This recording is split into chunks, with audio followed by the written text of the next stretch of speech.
지금부터 저랑 상상력 한번 풀가동해 보시죠. 눈앞에 지도가 하나 있습니다. 서울에서 출발해 일직선으로 달린다고 쳐보세요.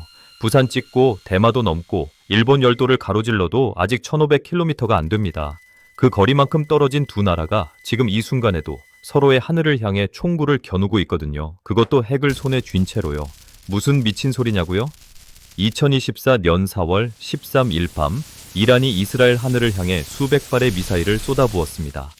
이란 건국 이래 처음으로 자국 영토에서 이스라엘 본토를 직접 타격한 거예요. 그리고 그게 끝이 아니었습니다.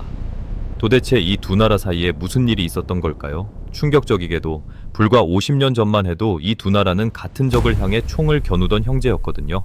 미사일 기술을 공동 개발하고 석유를 주고받고 테헤란에서 텔아비브 가는 직항기가 아무렇지도 않게 날아다니던 사이였습니다. 혁명 한 방에 이 모든 게 한순간에 잿더미로 변해버렸어요.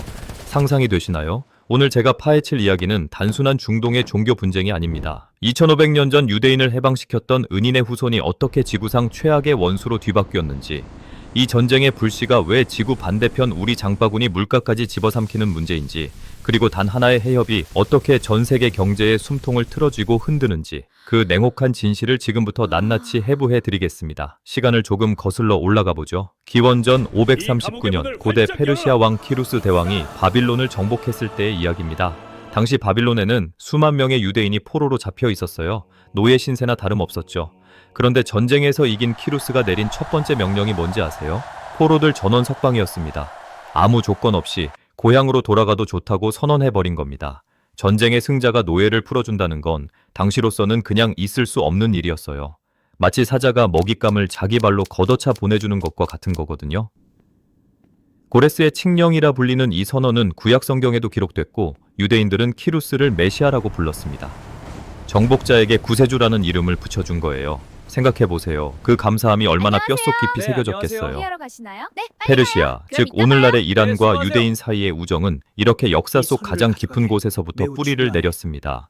그리고 이 우정은 20세기까지 살아남았어요. 1950년대와 60년대, 이란의 팔라비 왕조와 이스라엘은 중동에서 사실상 둘도 없는 전략 동맹이었거든요. 아랍 국가들의 겹겹이 둘러싸인 이스라엘 입장에서 이란은 숨통을 틔워주는 유일한 탈출구였습니다. 이란은 이스라엘에 석유를 줬고 이스라엘은 이란의 농업 기술과 군사 훈련을 제공했죠. 두 나라는 비밀리에 미사일 공동 개발 프로젝트까지 진행했습니다. 테헤란 한복판에 이스라엘 대사관이 버젓이 깃발을 꽂고 있었고 직항 비행기가 양국을 오갔어요. 겉으로 보면 완벽한 파트너십이었습니다. 이 시절 이스라엘 정보기관 모사드 요원들이 대놓고 활동했고 이란 장교들이 이스라엘에서 훈련을 받았어요. 하지만 그 환대와 미소 뒤에는 철저하게 계산된 쇼가 숨어 있었습니다. 이스라엘은 이란을 아랍 포위망을 뚫는 도구로 쓰고 있었고 팔라비 왕조는 이스라엘과의 관계를 미국과의 줄을 유지하는 수단으로 활용했거든요. 진심 어린 우정이라기보다는 서로의 필요가 맞아떨어진 거래였던 셈이에요. 문제는 그 거래 조건이 하루아침에 뒤집혀버렸다는 겁니다. 1979년 이란 이슬람 혁명이 폭발했습니다. 팔라비 국왕이 나라 밖으로 쫓겨나고 아야톨라 호메이니가 권좌를 움켜쥐었죠. 혁명 성공 직후 호메이니가 제일 먼저 뭘 했는지 아세요? 이스라엘 대사관 간판을 뜯어내고 그 자리에 팔레스타인 대사관 현판을 박아 넣은 겁니다. 오랜 세월 쌓아온 협력 관계가 단 하루 만에 갈기갈기 찢겨나갔어요. 완전히 다른 나라, 다른 체제가 돼버린 거죠. 호메이니는 이스라엘을 작은 악마로 규정했습니다. 시오니즘 체제는 반드시 지구 위에서 지워져야 한다고 공개적으로 뱉어냈어요. 이스라엘의 존재 자체를 인정하지 않겠다고 선언한 겁니다. 그렇다면 이란은 다음에 어떤 수를 꺼냈을까요? 직접 이스라엘과 맞붙는 건 비용도 크고 미국을 건드리는 위험도 있었어요. 그래서 이란이 선택한 방식은 자기 손은 더럽히지 않고 훈련된 앞잡이들로 이스라엘 주변을 포위하는 것이었죠. 이름하여 저항의 축입니다. 레바논 북쪽에는 헤즈볼라를 심었습니다. 무기 지원과 훈련비로 해마다 수천억 원을 퍼넣으며 키웠어요. 가자 지구에는 하마스와 이슬라믹 지하드를 뒷배에서 밀었죠. 예멘에는 후티 반군을, 시리아와 이라크에는 친이란 민병대를 줄줄이 배치했습니다. 이스라엘 입장에서는 말 그대로 사면초가 어느 방향을 봐도 총구가 겨눠진 지뢰밭으로 변해버린 거예요. 도대체 이 인간 포위망을 유지하는 데 얼마를 쏟아부었을까요? 전문가들은 이란이 헤즈볼라 하나에만 연간 7억 달러, 우리 돈으로 약 9천억 원을 지원했다고 분석합니다. 하마스와 후티 지원까지 합치면 매년 2조 원 가까운 돈을 대리 전쟁 자금으로 태우고 있었던 거예요. 자국민이 환율 폭락으로 허덕이는 동안 그 돈이 고스란히 외부 전선으로 줄줄 새고 있었던 겁니다. 그게 과연 이란 백성을 위한 선택이었을까요? 이란 정부의 대답은 이랬습니다. 저항의 축이 무너지면 이란 자체가 무너진다는 것이었죠. 이스라엘이 그 세력들을 전부 제거하고 나면 다음 표적은 이란 본토가 될 거라는 논리예요.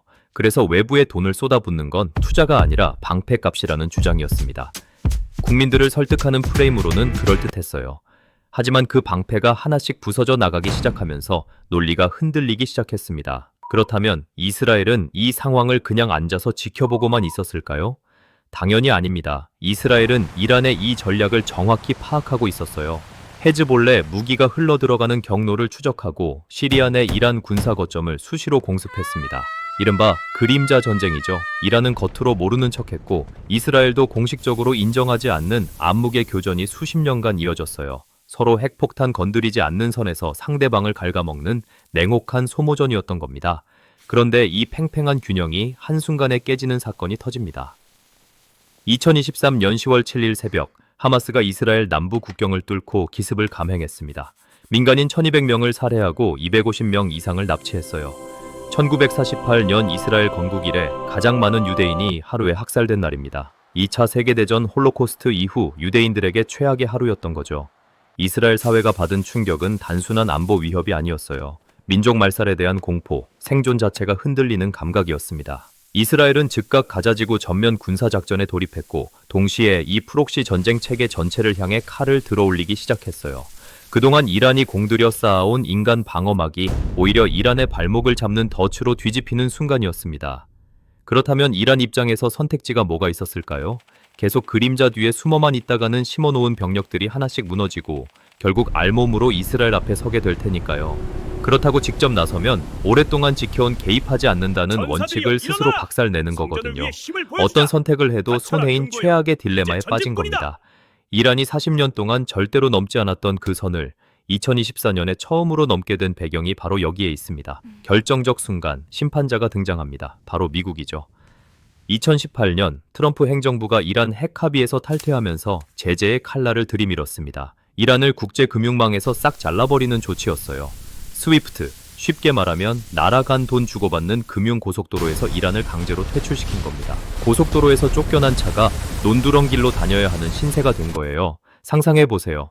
여러분이 갑자기 모든 은행 계좌가 동결되고 카드도 막히고 해외 송금도 전부 차단된 상황이에요. 그게 나라 단위로 벌어진 거예요. 이란 기업들은 수출 대금을 받을 수도 해외에서 물건을 살 수도 없게 됐습니다. 공장은 돌아가는데 원자재를 들여올 방법이 전혀 없는 거예요. 이란 리알화 가치는 제재 이후 수년 만에 80% 넘게 폭락했습니다. 2015년 핵합의 타결 당시 1달러에 3만 2천 리알이던 환율이 2023년에는 50만 리알을 넘어섰어요. 10년 가까운 시간에 돈 가치가 15배 넘게 증발한 겁니다. 이란 통계센터에 따르면 2022년 식품 인플레이션은 80%를 넘어섰습니다. 닭고기 가격이 1년 사이 3배로 뛰었고 계란 한 판이 하루치 최저임금을 넘어서는 상황이 됐어요. 먹는 것조차 버거운 나라가 된 거예요. 서민들 밥상이 무너지는 동안 혁명수비대 고위층은 여전히 해외 자산을 굴리고 있었습니다. 이 제재의 몽둥이가 엉뚱한 등을 때린 건 아닐까요? 제재는 일반 국민에게는 철창이었지만 혁명수비대에게는 뚫린 울타리였던 셈입니다. 그렇다면 그 뒷문으로 실제로 어떤 일이 벌어지고 있었을까요? 그 뒷문을 가장 먼저 포착한 건 미국이었습니다. 이란의 자금 흐름을 정밀하게 추적하기 시작했는데 기가 막힌 정황이 드러납니다. 핵개발 명목으로 들어온 예산 일부가 혁명수비대 고위층의 부동산 투자와 해외 자산으로 스며들고 있었어요. 서방 정보기관들이 포착한 내용이에요. 혁명수비대가 장악한 기업들이 국제 제재망을 피해 유령 계열사를 통해 달러를 빼돌리고 있었거든요.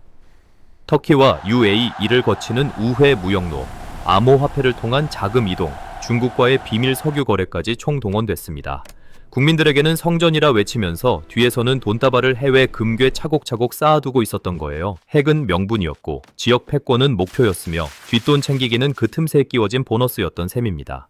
그렇다면 이스라엘은 이 상황을 강 건너 불구경만 하고 있었을까요? 소름 끼칠 정도로 조용했습니다. 미국이 이란 경제를 압박하는 동안 이스라엘은 눈에 보이지 않는 전쟁을 따로 치르고 있었어요. 그 침묵 뒤에서는 그야말로 미친 듯한 칼질이 벌어지고 있었거든요. 2010년 이란 핵 원심 분리기 수천 대를 멈춰버린 사이버 무기 스톡스넷. 나중에 미국과 이스라엘이 공동 개발한 것으로 알려졌습니다. 코드 한 줄이 핵 원심 분리기를 오작동시켜 물리적으로 파괴해버린 거예요. 폭탄 하나 안 쓰고 사람 한 명 안 보내고요. 2020년 이란 핵 개발의 아버지로 불리던 핵 과학자 모흐셈 파크리자데가 테헤란 외곽 도로에서 암살됐습니다. 범인은 끝내 공식 확인되지 않았지만 이스라엘 모사드의 소행으로 분석됐죠. 2021년 이란 최대 핵시설 나탄즈에서 대규모 폭발이 발생했습니다. 이란은 사고라고 했지만 전문가들은 내부에 심어진 공작권의 소행으로 봤어요. 과연 이게 단순한 공격일까요? 이란 입장에서는 눈에 보이지 않는 적이 계속 핵심을 찍어내는 상황이었죠. 이스라엘은 이란이 핵을 완성하기 전에 시간을 계속 뒤로 돌리는 전략을 쓴 겁니다. 핵시설 폭파, 과학자 암살, 사이버 공격으로 이란의 핵시계를 계속 리셋시키는 거예요. 드러내놓고 싸우지 않으면서 상대방이 가장 아픈 곳을 정밀하게 찍어버리는 방식이죠. 이란이 복구하면 또 찍고 또 복구하면 또 찍는 겁니다. 핵시계가 앞으로 가는 속도보다 이스라엘이 뒤로 돌리는 속도가 더 빠른 한 이란은 절대 핵을 완성할 수 없는 구조를 만들어버린 거예요. 이게 이스라엘의 초격차 전략이었습니다. 그렇다면 이 전략은 영원히 통할 수 있을까요? 전문가들은 한계가 있다고 봐요. 과학자를 암살해도 다른 과학자가 나타나고 시설을 폭파해도 더 깊은 지하에 새로 짓습니다. 이란은 현재 지하 80m 이상의 포르도 핵시설처럼 일반 폭탄으로는 닿지 않는 곳에 핵 인프라를 옮기고 있어요. 이스라엘 단독으로 이 시설들을 완전히 무력화하려면 미국의 GBU-57 같은 초대형 벙커버스터 폭탄과 직접 지원이 필요하다는 분석이 나옵니다. 결국 이 전쟁의 최종 결말은 이스라엘 혼자서 쓸 수 없고 미국이 함께 펜을 잡아야 하는 구조예요. 그리고 미국이 언제, 어떤 조건으로 이 판에 직접 뛰어들지가 지금 가장 뜨거운 변수입니다. 이스라엘과 미국이 이렇게 밖에서 두들겨 패는 동안 이란 내부에서도 터질 게 터지기 시작했습니다. 2019년과 2022년 대규모 반정부 시위가 연이어 폭발했어요. 2022년에는 히잡을 제대로 착용하지 않았다는 이유로 도덕경찰에 체포된 22살 여성 마흐사 아미니가 구금 중 사망하면서 전국이 들끓었습니다. 시위대는 독재자에게 죽음을이라고 외쳤어요. 밖에서는 이스라엘과 미국이 사방을 틀어막고 안에서는 시민들이 등을 돌리기 시작한 겁니다. 이란 정부가 시위 진압에 동원한 경찰과 군인 수가 수만 명, 시위 과정에서 500명 이상이 사망했다는 인권단체 보고가 나왔습니다. 총으로 막은 겁니다. 말로 못 막으니까요. 이란 정부는 해외 세력의 사주를 받은 폭동이라고 규정했죠. 하지만 이건 단순한 폭동이 아니었어요. 그 오랜 세월 국민의 지갑을 비우면서 국경 밖 전쟁에 돈을 갖다 바친 것에 대한 청구서가 날아든 겁니다. 이란의 공식 실업률은 10%를 웃돌지만 청년 실업률은 30%에 육박한다는 분석이 있습니다. 대학을 졸업해도 갈 곳이 없고 밖으로 나가려 해도 외환이 막혀 있고 미래가 보이지 않는 거예요. 이란 청년들 사이에서 왜 여기서 살아야 하나 라는 말이 나온 게 이 시기입니다. 국가가 젊은이들에게 사다리를 걷어찬 꼴이었던 겁니다. 그 좌절과 분노가 거리로 쏟아진 겁니다. 이란 정부는 책임을 외부로 돌렸습니다. 시위도 미국 탓, 경제 붕괴도 제재 탓, 헤즈볼라 몰락도 이스라엘 탓이었죠. 정작 수조 원을 어디다 썼는지에 대한 대답은 없었어요. 정신론으로 현실을 덮으려 했던 겁니다. 하지만 빈 지갑 앞에서 정신론은 통하지 않거든요. 안팎으로 동시에 무너지던 이란이 결국 한 가지 선택을 했습니다. 그러던 2024년 4월 스스로 40년의 그 선을 넘어버린 겁니다. 이스라엘이 시리아 주재 이란 영사관을 공습해 혁명수비대 고위 사령관들이 사망하자 이란은 건국 이래 처음으로 이스라엘 본토를 직접 타격했어요. 드론 170대에 미사일 158, 총 300발이 넘는 무기가 이스라엘 하늘로 날아들었습니다. 그런데 충격적이게도 이 공격의 99%가 이스라엘 방공망에 요격됐어요. 왜 그랬을까요? 이란이 쏜 드론은 시속 200km 안팎, 사실상 몇 시간을 날아가는 느린 무기였습니다. 전문가들은 이란이 공격 전 여러 경로로 사전 정보를 흘렸다고 분석해요. 요격될 것을 알면서도 체면을 세우기 위한 퍼포먼스를 한 셈이죠. 속으로는 이미 지고 있다는 걸 알면서 카메라 앞에서 강한 척 주먹을 날린 겁니다. 강해 보이려는 몸짓이 오히려 약함을 드러낸 순간이었어요. 그리고 그 해가 가기 전 이란이 공들여 키운 무장 세력들이 연이어 무너지기 시작했습니다. 2024년 9월 헤즈볼라 수장 하산 나스랄라가 베이루트 공습으로 사망했습니다. 이란이 수십 년간 수조 원을 퍼부어 키운 심장이 단 한 방에 찍혀버린 거예요. 2024년 10월 하마스 최고 지도자 야히야 신와르 사망. 2024년 12월 시리아 아사드 정권 붕괴. 이란이 중동 전역에 심어놓은 체스판의 말들이 가을무 뽑히듯이 하나씩 뽑혀나간 겁니다. 이란 최고 지도자 하메네이는 이 상황을 어떻게 봤을까요? 공개석상에서 이런 말을 남겼습니다. 저항 세력은 결코 패배하지 않았다라고요. 헤즈볼라가 무너지고 하마스 지도부가 전멸해도 저항의 정신은 살아있다고 외쳤죠. 하지만 현실은 냉혹했습니다. 정신은 미사일을 막지 못하거든요. 그렇다면 이란에게 남은 진짜 무기가 있을까요? 있습니다. 딱 하나, 바로 호르무즈 해협이에요. 페르시아만에서 세계로 나가는 이 33km짜리 목구멍을 통해 전 세계 원유 거래량의 20%가 매일 지나갑니다. 하루 2천만 배럴. 사우디, 이라크, 쿠웨이트, UAE, 이 석유가 전부 이 좁은 길목을 통과하죠. 이란 혁명 수비대는 이 해협 봉쇄 훈련을 수차례 실시했고 기뢰와 미사일 배치 시나리오를 실제로 준비하고 있다는 분석이 나와 있어요. 만약 이 해협이 단 2주만 막혀도 국제 유가는 배럴당 120달러를 돌파할 것이라는 게 전문가들의 전망입니다. 우리나라 원유 수입의 70% 이상이 중동산이에요. 여러분이 주유소에서 내는 기름값이 하룻밤 사이 2배가 될 수 있다는 이야기죠. 항공료 오르고 물류비 오르고 장 볼 때 물가도 올라요. 이 해협 하나가 막히면 우리 일상 전체가 흔들리는 겁니다. 지구상에서 가장 긴장된 33km, 이란의 마지막 협박 카드이자 전 세계 경제의 목줄입니다. 이 전쟁이 진짜 무서운 이유, 이제 정리해 드리겠습니다. 세 가지입니다. 첫 번째는 핵입니다. 이란의 고농축 우라늄 비축량은 국제원자력기구 기준으로 핵무기 여러 발을 만들 수 있는 수준에 이미 도달했습니다. 핵폭탄 설계는 있고 실제 제조와 소형화까지는 수개월에서 한두 해라는 분석이 나와 있어요. 이스라엘 입장에서 이건 카운트다운이 걸린 시한폭탄이나 다름없습니다. 시간이 지날수록 이란의 핵 완성에 가까워지고 선제 타격의 효과는 줄어드니까요. 이 초침이 멈추지 않는 한 이스라엘은 절대 방아쇠에서 손을 뗄 수 없습니다. 두 번째는 에너지 충격입니다. 석유 한 방울 나지 않는 우리나라는 원유 수입의 70% 이상을 중동에서 가져옵니다. 호르무즈가 막히는 순간 유가 폭등, 항공유 급등, 물가 충격이 줄줄이 쓰러지는 거예요. 중동의 총성이 우리 밥상 위에 착지하는 데는 딱 2주면 충분합니다. 전쟁에서 져도 세계 경제를 인질로 잡을 수 있다는 것, 그게 이 전쟁을 단순한 군사 충돌로 볼 수 없는 이유예요. 전쟁에서 져도 세계 경제를 인질로 잡을 수 있다는 것, 그게 이 전쟁을 단순한 군사 충돌로 볼 수 없는 이유예요. 세 번째는 핵 연쇄 반응입니다. 이란이 핵을 완성하는 순간 사우디아라비아도 핵 개발에 나설 가능성이 높습니다. 이미 무함마드 빈 살만 왕세자가 공개적으로 이란이 핵을 가지면 우리도 갖겠다고 밝혔거든요. 터키도, 이집트도 흔들릴 수 있어요. 인구 5억 명이 사는 중동에 핵이 줄줄이 퍼지는 건 지구 전체가 더 위험해지는 겁니다. 핵무기 하나가 다른 핵무기를 부르는 연쇄 반응, 한번 시작되면 막을 방법이 없어요. 그리고 그 불안정성은 결국 에너지 가격, 물류, 금융시장을 통해 우리 일상으로 스며들어요. 총성은 저 멀리서 나도 그 충격파는 우리 식탁과 통장을 두드립니다. 과연 이 판의 끝에 승자가 있을까요? 정복자에게 메시아라는 이름을 붙여줄 만큼 깊었던 우정이 혁명 한 방에 지구상 최악의 원한으로 뒤집혔습니다. 해방자의 후손이 파괴자가 되는데 필요한 건 총 한 발도 선전포고도 아니었어요. 이념 하나면 충분했거든요.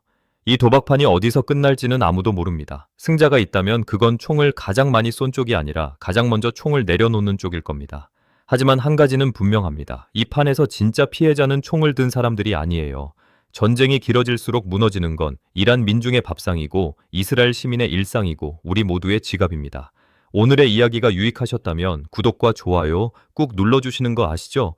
저에게 정말 큰 힘이 됩니다. 시청해주셔서 감사합니다.